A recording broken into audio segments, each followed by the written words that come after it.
กับสบายดีพ่อแม่พี่น้องป้าต้มเบาเล่มาเมื่อนี้เนาะเสียใจน้ำพ่อใหญ่แดกนี่พ่อแม่พี่น้องเอ้ยลมเห็ดหมู่บ้านนี่น่าจะเป็นหมู่บ้านนี่แหละลมขนาดป้าโตพ่อใหญ่เนาะเห็ดจังใดเด้พ่อใหญ่เอ้ยเห็ดจังใดเด้นี่เนาะพิลึกลีได้นี่ฮะโอ้ยหักเห็ดแล้วบางใดนี่เบิดเงินตัว30 ล้านพ่อแม่พี่น้องเอ้ยลมมาเห็ดบาดเดียวป้าต้องเสียหายหลายเลยนี่โอ้ยตายโอ้ยเนาะยังคือเป็นแนวนี้เนาะบัดนี้เนาะป้าโตพ่อแม่พี่น้องเอ้ยเป็นกำลังใจซอยพ่อใหญ่เนี่ยเด้อพ่อแม่พี่น้องเอ้ยข่าวมันสิเป็นเนาะข่าวเดียวหนึ่งป้าโตฮะโอ้ยตายพ่อแม่พี่น้องเอ้ยช่วงนั้นไม่เท่าขึ้นรถแล้วก็มา พ่อใหญ่ เอ้า มาเห็นแล้วว่าร้านเราจะตกใจอ่ะนะล้มมือใดอ่ะนะป้าโต เรื่องนี้ก็ค่อยเงียบคืนมันเห็ด เที่ยงนี่เพิ่นบ่เป็นหยังเนาะพ่อใหญ่เนาะ บ่ อะไร มึงรู้มันเห็ดน่ะ ยันตอกเล็กตะปูดอกน้อยโพดพ่อใหญ่เนาะ จังหวะ เพิ่นล้มวานนี่แห้งเด้พ่อใหญ่มันเป็นโงนเป็นหยังมาเมงนะผลก็พอผลแม่นบ่ อันเทือนอยู่บ้านนั่นน้อยแถวห้องหมอนั่น3-4หลังมันเห็ดบ้าน โอ้ แสดงว่าแห้งนี่พี่เนาะ แห้งขนาด แบบมันลุกมันอยู่ข้างหน้าน่ะมันลมมันถังอยู่นี่บ่ จง ฟัง ว่า ตึ้งมันเห็ดโอ้ว่ะค่อยคิดว่ามันสิปีนพุ่นล่ะ สบายดีเด้อ สบายดี คือ โอ้ แบบ ดี ว่า รอจังหวะ เฮ็ดใหม่ๆ คือ ใช่เนาะ เป็นนั่นเนาะคือว่าอันเอียงคือว่าเลิกคักเลิกแน่แท้โอ้ยแต่เสียดาย สร้างรูปแล้วบ่สร้างเพิ่นน่ะ ฮะ สร้างเฮ็ดรูปแล้วบ่ ฮู้แล้วโทรบอกเขาเลยจะเช่า เขาสิแก้ไขให้บ่พ่อใหญ่ โยก็บ่แล้วของแนวเขาเห็นแล้ว แม่ นึงมามัน จะเอาจ้างเขาใหม่แล้ว แม่นนะ มันเกิดจากลมเนาะ แต่ว่าคันว่าน้อยหลายก็พอน้ำเขาแล้วนี่เบิดนี่ก็วางล้านวางใดเขาสิให้บ่ตัวใดมันเสียแล้วก็ชื่อใช่ไหม แม่ อืม ตัวใดมันยังเลยจักกะชีนั้นกะชีได้ชื่อใหม่บ่หรือไดเบิ่งมัน มันขาดเบิดเด้อพ่อใหญ่ มันขาดเบิดแล้วใช้บ่ได้ดอกอันเขา แม่นนะ ตัวใดแสดงก็ ตัวใดได้แล้วเอานะตัวใดบ่ได้แล้วก็ปะ แม่นแล้วพ่อใหญ่ สิได้ สิได้เนาะถ้าก็เฮ็ดบาง โอ้บ่ชิบกว่าล้านพูดอันอาเชียตัวนี้น่ะ เป็นหลายเนาะ เอ้าบ่หลายนะได้เนาะ มันก็ว่าไม่ แต่ ดี เขาเชื่อ เนื้ออ่อนบ่ ดินชื่อชายหันกับอันนั้นก็ เพราะว่าจีก บ่ ใหม่นะ 700,000แล้ว จนป่งจนจีจะไม่อ่อนมาว่ายังไงเนาะประมาณทำนองนี่แห ปั ละ ดไม่อันนั้นเด้ไม่ข้าวไม่อันคือไม่เพียงมันอีกนั่นไปชื่อเยอะมาเมาบ่นี่สองเทื่อไปชื่อคือเชื่อละชามแช่นสองเทื่อไปชื่อบัดนี้บัด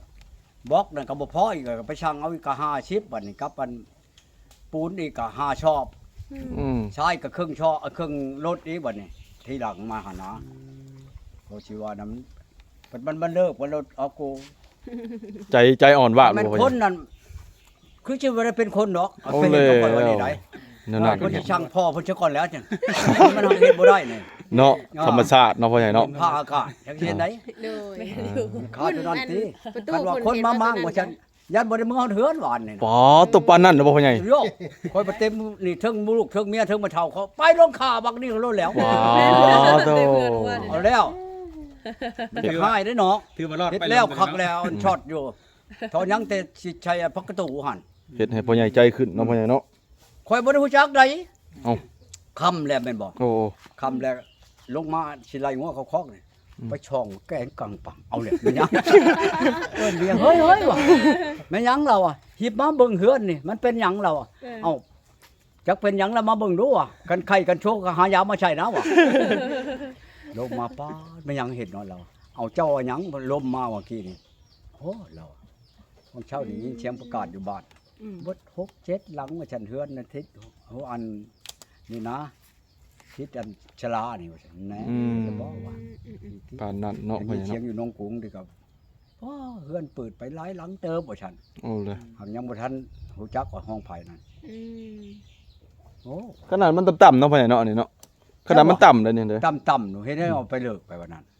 ก็มัน แต่ สู ตัว ง นี้ก็เชียร์เนาะลงไปวันนี้ แม่นแล้วพ่อใหญ่ หน้าที่มันก็บ่ควรเปิดเลย บ่เปิดบ่เปิดเบิ่งบ่พูด ไปมันมามึงแล้ว บ่ได้ เพียงบัดไปวันนี้มันถือหัวลมบ่เลยก็ ย่านอยู่ ก็คัดที่ว่าแล้วก็ กกม่วงกกอันนั้นมันบังอยู่นะนั่นนะหั่น แม่น มันก็บ่ควรว่าสิปั๊บเลิกไปวันนั้นข่อยละมาเบิ่งเอาแล้วข่อยว่ามันเป็นได้วันนี้อันนี้มาเบิ่งโอ้ยบ่ได้ แม่นแปลกเนาะ สร้างเป็นวันนี้เลยหั่นมันอยากเป็นเห็นบ่ อืมไปพ่อใหญ่ไปนั่งก่อนไปพ่อใหญ่ไป เดี๋ยวเมื่อยเนาะ โอ้เดี๋ยวเพิ่นเลือดสิลงขาได้เฮง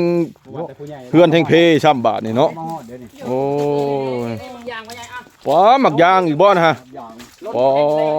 ตหมักยาง ขับรถกระแทกมันขับรถกระแทกเลย ลงกระแทก กินเด้อ ในรถแลนเนาะ กินเด้อ โอ้ โอ้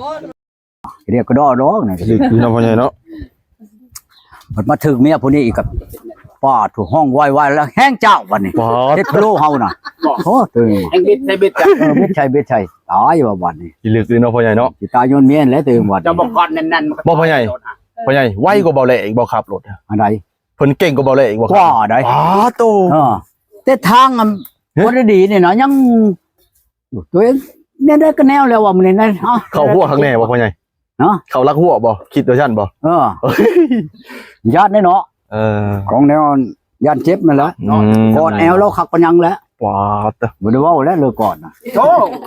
ยังเห็นตอน บ้านกลายมาเนาะเขาว่าอ้าวพ่อใหญ่เขาว่า เออ เขาห้องชัยอ้าวเห็นยังอ่ะกอดแอวผู้เช้าอ่ะ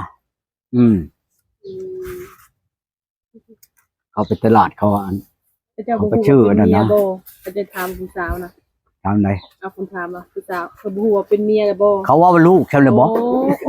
เวลาน้อยเนาะพ่อใหญ่เนาะ มันนี่ บ่ บอก ลูกบ่ ลูกบ่เอาบ่เขาเอา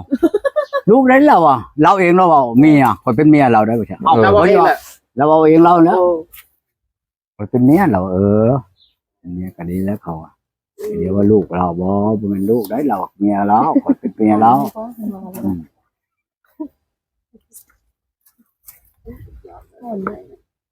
บ่พ่อใหญ่ เขาว่าป้าเมีย บ่พ่อใหญ่ แล้ว เป็นจังไดเพิ่นน่ะเมื่อบ้านเมื่อเฮือนเรียบร้อยแล้วบ่ ไผ